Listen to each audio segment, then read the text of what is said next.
Welcome to another episode of Start the Week with Wisdom. I'm your host, Bridget Burns with the University Innovation Alliance. I'm Doug Lederman, co-host and editor and founder of Inside Higher Ed.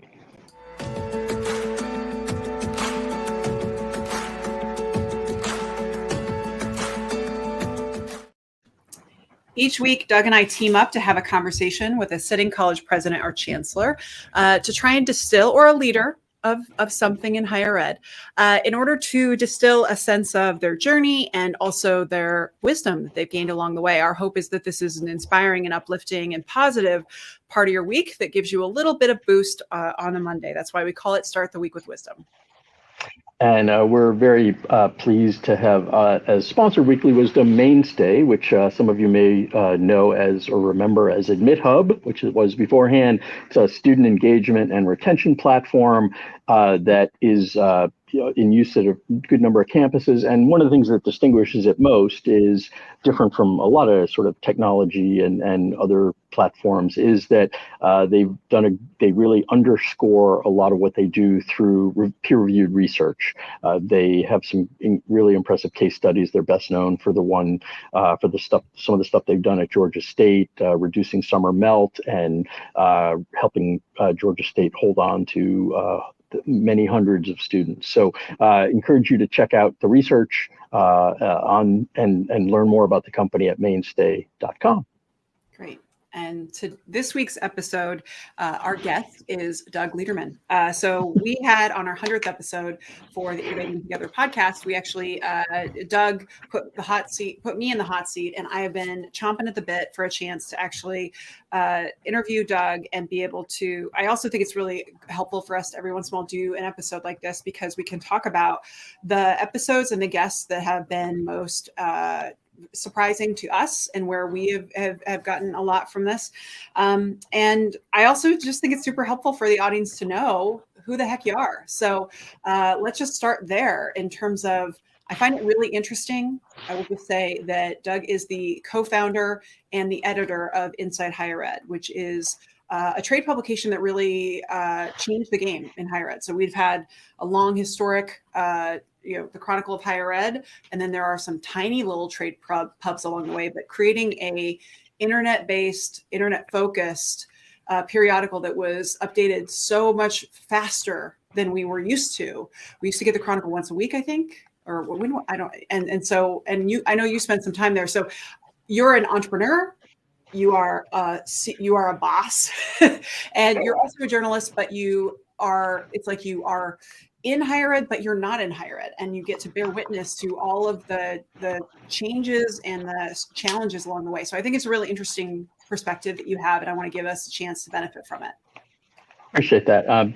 Glad to talk about it. Glad to see if I can provide anything that the audience will be interested in and learn from a little bit. I've really enjoyed doing this work with you. It's very different from the kind of work that I would do, or that the interviews that I do as a journalist are very different. And when we started, I thought, these are interesting questions, but they're not about the issues per se, or they're not. But I've learned a lot from watching these leaders talk about how they lead. And I think in this moment, particularly, where I think leadership is probably almost certainly more important than it's ever been, I think these conversations, I think, they've taught me a lot about leadership, and I've literally brought some of the things I've heard some of our guests say to what I do every day. So appreciate you guys for having created this and I love it. Bringing it to us. So, and it was so perfectly timely because we were only looking at presidents during that window in COVID and being so harsh, and the idea that there was this whole other aspect of them I'd gotten a chance to see when I was shadowing, that I was like, they're actually real good leaders. Like they actually have real wisdom to share. So in the same way, I've come to you many times over the years with things that I'm struggling with or questioning. And so I think you have a lot to offer. And I want to start, though, by grounding this in your career trajectory. So you are a bona fide journalist. Do you have a journalism degree? I do not. I majored in sociology, which, again, I think there are lots of good things that can come from journalism degrees, but journalists mainly need the traits that they get in a core liberal arts humanities degree, I think. Critical thinking, being able to communicate well, create a certain amount of creativity, not in facts, but in sort of how to think about the world and ability to connect dots. And those are things that I'm a big believer in the liberal arts and sciences and in liberal education. And I think that's in some ways what journalists do is a core function, a core representation of what the liberal education does best. Well, I thank you for the commercial on liberal education. I think that's I think people are going to steal those talking points. But I want to understand. So you graduate college. So talk to me about your trajectory. Like, what gets you into journalism? Like, and I'm most interested in. You are sitting in this like unique spot, observing higher ed and holding it accountable, and you are creating a historical record for us of all these issues that we wrestle with. Did you do that for a different industry before? Like, why did you pick higher ed? I'm just like, yeah. There. So we in last week's episode, for those of you who watched it, Bridget, we watched Bridget's graduation speech, and one of the things she said in there, one of her insights was something that I imitate a lot or use a lot on my own, which is about the accidentals. Too strong a word because it sounds sort of like you were drifting and didn't necessarily have certain things driving you forward. But I do think that many careers flow in very unpredictable directions. And I would say, and mine, and that's why whenever I am talking to 20 somethings or teens or anybody really, I encourage them to, you want to have a direction in mind, at least maybe a North Star kind of direction, but not to think that the pathway there is going to be linear. So I had done journalism through high school and college, and when it came time to graduate, I was like many college graduates, scared kind of shitless, to use the technical term. Wasn't sure what to do. I got offered an admissions job, which I thought about taking, but decided to give journalism a whirl. Already then, this was mid 80s, to date myself a little, journalism was already an industry that was hard and challenging and not necessarily well paying. But I decided to give it a shot. So I was lucky enough to get a job as a complete peon, getting people coffee at the New York Times as a copy boy and then news clerk. And I sound like I'm being self-deprecating, but I literally was getting people coffee, among other things. And at a certain point, trying to do that job, and then right on the side, the New York Times essentially told me, after a sort of 2 years in their sort of training program, that they didn't think I was cut out to make it at the New York Times as a reporter. And that stung. I didn't necessarily agree, but it was sort of their judgment. So they said, maybe you should go try and get a reporting job somewhere else. I did. Had two paths. Speaking of sort of the different ways life can take you, I could have gotten a job at a daily newspaper on the beach in North Carolina, in Wilmington, North Carolina, or a job at this strange publication called the Chronicle of Higher Education. And back then, if you went to a weekly newspaper, sort of a trade publication, you were seen as sort of, it was risky. It was seen as sort of leaving daily journalism and daily local journalism, which is what everybody sort of tended to think was the gold standard.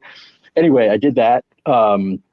Spent 17 years at the Chronicle, learned a lot about higher ed, but I certainly didn't. My first job there was covering college athletics. I did not set out to be, going to your question, I did not really set out to be a higher education reporter. I got a job that I thought was interesting.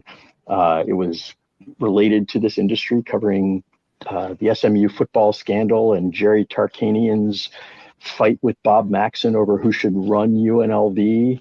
Got a real window into some really interesting issues in higher ed, and then made my way through the Chronicle for 17 years and became really passionate about higher education.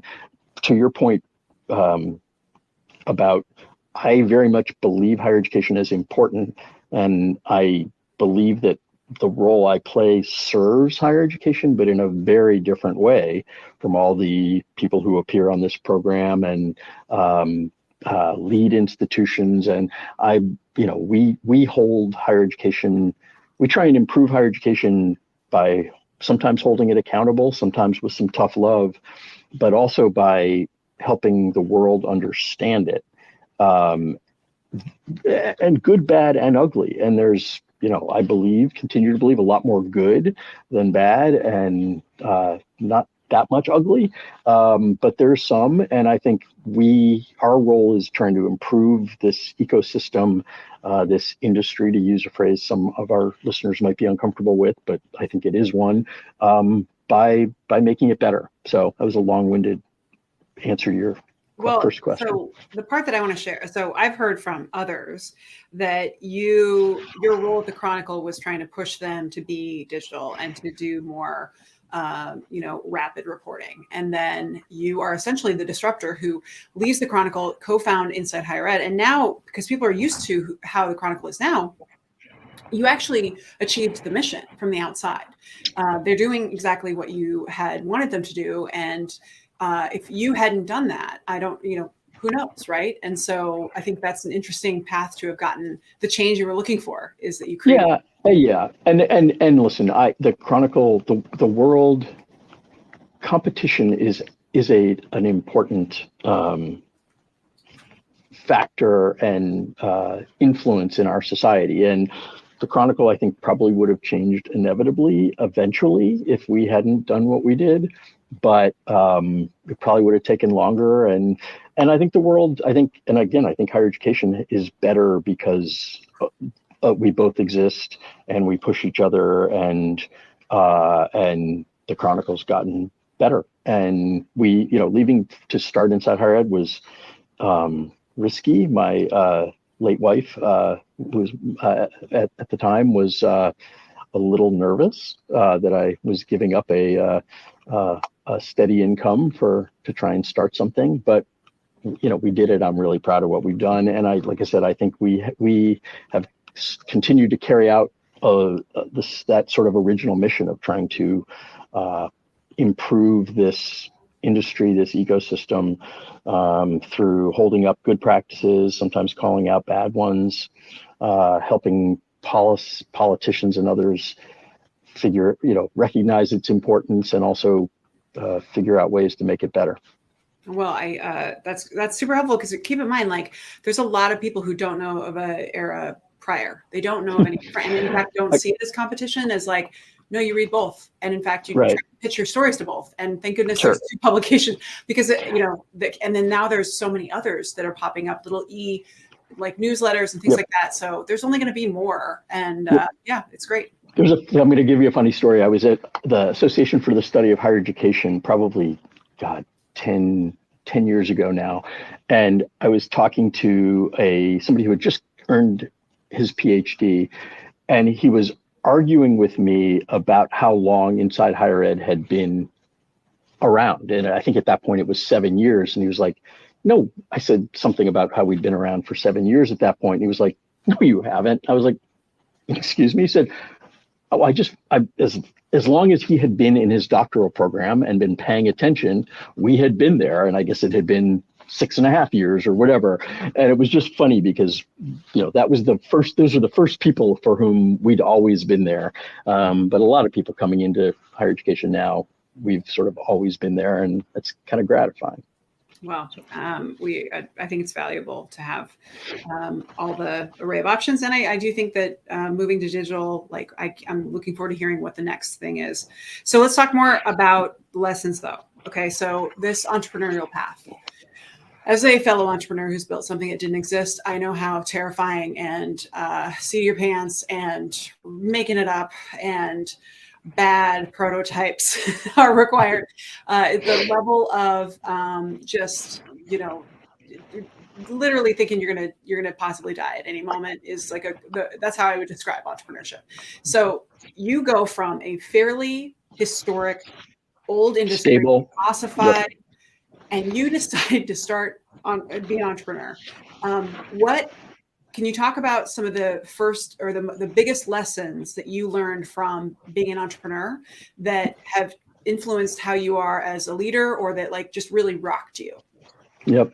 I mean, listen, your description was very apt for our experience. And I don't think part of the reason I described myself as an accidental entrepreneur is that some of the entrepreneurs I know start multiple things. These are sort of serial entrepreneurs. I'm so the opposite of that. I did my one thing and I'm way done with starting anything else. I mean, it's hard and it is scary as hell. When you've got people depending on you, and just when you're blazing something of a path, you don't know if it's the right one. And we made plenty of mistakes, lots of mistakes early on, and we had to pivot multiple times in our first year and a half. And one out of every 10 startups survives. So, and that's really a lot of responsibility. Journalists have a responsibility, period. I mean, so I take very seriously the role, the authority, the power that journalists have. That's also scary and not to be trifled with. And then when you throw on sort of responsibility to a bunch of employees, and an audience that comes to trust you. So I think that sort of the awesomeness of that responsibility sort of is with me every day, and it's mostly a good force. I mean, it sometimes has me waking up very, very early in the morning and before I'm really ready, and has me worry. I worry about things, but I am also really gratified by sort of the work that we've enabled this group of people out here. I'm sitting in my office to do, and the ways that we've been able to sort of help higher education be better. I hope in terms of what I've learned about it from doing it. I think there is enormous trying things, experimentation, pushing yourself into areas. I mean, I had never created a financial spreadsheet before I helped start Inside Higher Ed. And before we hired a chief financial officer, I was the one sort of doing our early books. And like, if you looked at my desk right now, you'd be kind of terrified about that. And the number of the ways I've had to stretch, you probably know this, you probably feel this way too. You are at a startup, you are everything from janitor to whatever is seen as more elevated and important than janitor. But everything matters, and you have to constantly keep learning. You have to constantly keep growing, and you have to sort of be willing to raise your hand and try things and test yourself. It's hard, but I think it makes you a better person. It does, but that what resonates for me is the night terrors about people's mortgages. Early on, I decided that the Alliance I wanted it to be different, and I wanted it to be the people who are in this organization were going to be the folks who we actually wanted to help and serve, and who are connected by. So my team has always been majority women and people of color, and then I discover how many of them support their families. And I just remember so many times where like there's panic attacks about like all these people who are relying on that I will find a way to find the money, that I will find a way to get the right pitch to a funder, that it's like the miracle that's always, and it's just, it never lets up because you never get to enjoy any of the good moments. You are always racing to the next one. So I completely empathize with that. But what I find is always interesting is like whatever got you to entrepreneurship, like whatever thing you were good enough at that gave you the idea, you don't get to use those skills as an entrepreneur. Like if you're a high flying, like I'm guessing you're an incredible editor. I'm guessing you're a great journalist. You don't get to work on being a journalist or an editor when you're building a business. And so it is just like what got you here, you don't get to use those skills, even though those are your natural strength. And you now have to learn budgets, HR, all of these terrible managing people, all the worst things. Yeah, that's the secret surprise. There's a lot of, yes, there's a lot of journalism. There's a lot of Peter principle in journalism, particularly journalists who are good reporters often become editors. They may or may not, there's a lot of overlap in those skills, but they are not fully consonant. And there are things that make you a good editor that you may not have as a reporter. And God knows when you move over and try and run something, it's those are not necessarily, but that's the thing. It's I don't know. We did this because we had a passion for the work, and we needed to try, and we thought there was another way of continuing to do it. And the only way to get it done was to create something new. And so that was what we did. And so it was very sort of in service of, like, I didn't go choose to start a company. We started a company because we wanted to do this thing. And that's ultimately being driven by a passion and by something, a mission, really helps. Oh, that's great. I want to use one of the questions that we always ask, which is around where you learned about leadership. So you're now not a journalist, or you don't get the luxury of being a journalist. You are a manager, you're a boss, you're the face, you're the head honcho. So I want to know what did you learn more from good examples of leader? Did you have a good example that like showed you how to manage and lead, or did you have bad examples that you were like, oh, I don't want to do that? I think probably like a lot of the people we have on this program, the answer is both. Management and leadership in journalism is definitely different, and I do have the luxury, although it means makes for a lot of work, that I do still get to edit and work with reporters. I mean, I wear multiple hats, and so it is knowing the business side is knowing we need to make it work so that we can continue to do the journalism and continue to do the stuff that I really love. That's kind of how I think of why we exist. And so I have learned a lot from, I had some very good managers and editors. I've had some terrible ones. And I think the main traits that I've learned, there's a selflessness that is, I don't know, a lot of people have it somewhat innately. I don't know that I do, but I have learned there is a selflessness to leadership that because you tend to, there's an interesting path in journalism. As a reporter, it is about your byline is there. Becoming an editor, you largely disappear from what people see. Now, I go out talking and I still write, so I get some of that. But like, as an editor, has to be a little selfless. And all the people who work at Inside Higher Ed who never get a byline, there's a selflessness to that. And I think leading ultimately is about figuring out how to make the people around you better at what they do, and giving them the sort of runway and the opportunity to do that. And that largely requires taking yourself out of it to some extent and clearing the way for them to shine. And I had some people who were phenomenal at that.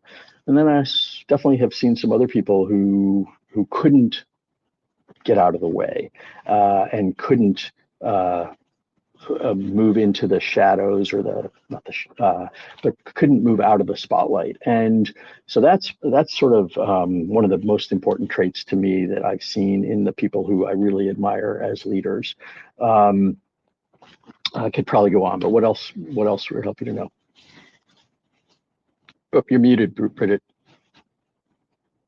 Sorry. So in our last few minutes, what I want to talk about is your vantage point of higher ed. So you have seen this sector that doesn't really behave like a sector. There, as much as we act like they're a monolith or that there's some centralizing factor, there isn't. But you are bearing witness to all of and have seen all of the things and all the trends and the challenges. So I'm curious about if there was a behavior that you have noticed as the editor of Insight Higher Ed that you think might be getting in the way for higher ed. I'm curious what that is and what changes you'd like to see.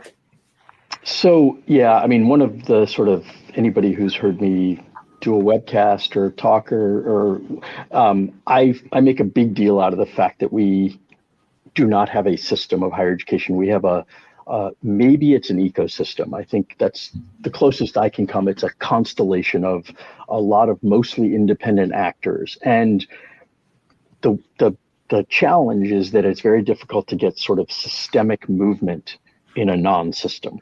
And so there are some things that we clearly, as a collection of institutions, frankly, as a collection of providers, including things that aren't colleges and universities, but are trying to educate and train America's people, both for work and for life, that whole collective, there are certain things that it would really help us to all do together, but that's not how we work. And so this ecosystem responds to a set of rewards, a set of incentives, a set of threats, a set of laws and regulations and all these other things.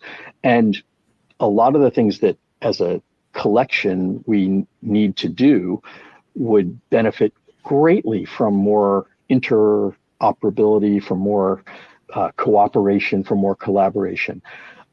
I continue and yet a lot of the rewards don't and systems don't point in that direction, don't reward you for doing it. I mean, your work is one of the emergent examples of things that I think are trying to bring institutions together to work collectively. If I could change one thing, it's the sort of not made here problem that higher education has, the sort of tendency to think that the way we do it is best. We can't really, we can't work with them because they're a competitor. If we share our weaknesses, it's going to come back to bite us.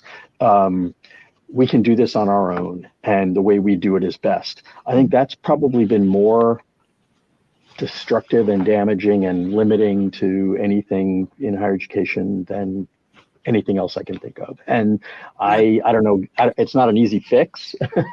I think there are some interesting things happening now that sort of potentially change the reward system, that reward institutions more for being accessible and equitable, et cetera, than for being prestigious, all that kind of stuff. But so I would yes and in that so I completely agree, and I think about this a lot.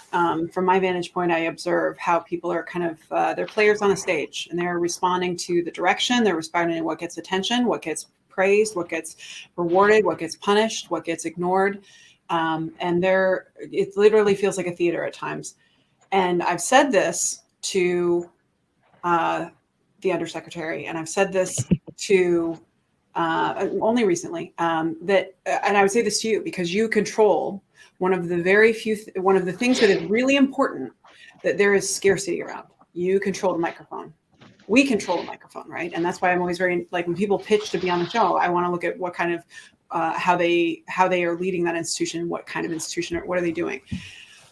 But there is a very clear, if there is a scarcity of around a thing, there's not enough to go around. We need a better way of allocating that resource. And I would argue that there is a very clear divide in the field between leaders who, if you're going to give a microphone or an opportunity to, there are leaders who are only interested in expanding market share, and there are leaders who are actually providing industry leadership. And the latter is what we need more of. And the latter, you can see those people because they are hosting other campuses to come tour. They are trying to share their stuff, even maybe not perfectly. I mean, I can't go to ASU without there being a campus visiting them every single time. And they're trying to, here, look behind the walls and you can see all this stuff, right? And sometimes it's hard to take things from school. So maybe it's about translation, but at least trying to give this stuff away. And I would say that there are certain institutions and individuals who I can tell they aren't actually interested in sharing any of what they've learned. They just want to gobble up more students and they just want more market share. And I think that we have to develop a bit of a conscience here and stop that, because there are thousands of institutions. We need to serve millions more students. And this parochial, adorable thing you pointed out has got to stop. And we need to elevate. And if you're going to give an opportunity, just give it to those who are actually, they're opening the best. That's my pitch. Here. Okay, well, good. So this all was orchestrated so that I could make that. Well, Doug, this has been super helpful. I want to just conclude with, do you want to share any other advice that has been valuable to you in your career? I would probably end up repeating a little bit what I said before, which is,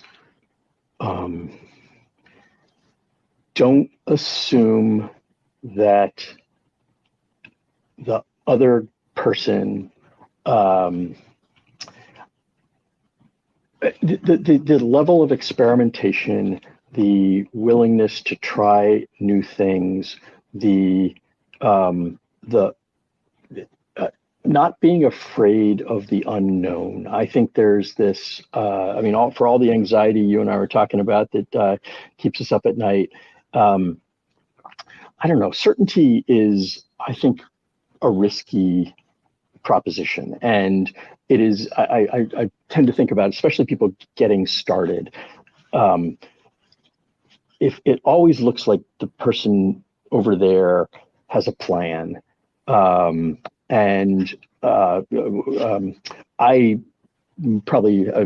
share one experience. Some of you may know that my first wife died at 51, completely, no reason in the world she should have, in terms of risk factors and everything else.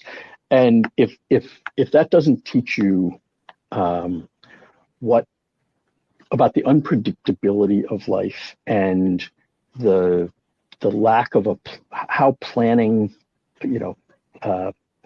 planning, it's good to have direction and it's good to know sort of roughly where you want to go, but you cannot see what's around the corner. And all you can do is be driven by some values and hopefully some purpose, and then be willing to experiment and to try new things as they come to you, and to not be afraid that that's something unpredictable. It might be bad, yeah, but it's you can't plan too much and expect it to actually happen. And I think it's that's probably the lesson that I have probably most learned in my life, and it guides me in my work also. That's great. I would I think the tattoo for that is ready is a lie. It's never as polished and perfect as you think. So, well, thank you for sharing that. And I would just say that I'd always known you as Doug Lederman, the guy who I occasionally call with questions to interview, and who I knew from your work at IHE. But it was actually when your wife passed that we became close friends, because you were so vulnerable in your grieving journey, and you were so open in a way that just, it made it so that other people, you opened up to the world in a way that I hope that you've experienced that your relationships have gone deeper, and that others have communicated just how important it was that you were so open and you gave people the opportunity to kind of bear witness to this great love. So. And I've tried to pass that on. I think it's a weird gift, not something I would choose for people, but it changes you, and I think it makes you stronger and hopefully better. Yeah. All right. Well, thank you so much for sharing your wisdom. And we will next time put you back off the hot seat, and we will host many presidents coming forward. We have lots of exciting guests booked up ahead. So for those of you at home, we hope this has been inspiring, give you a little different perspective of the industry kind of adjacent to higher ed. And we will see you soon.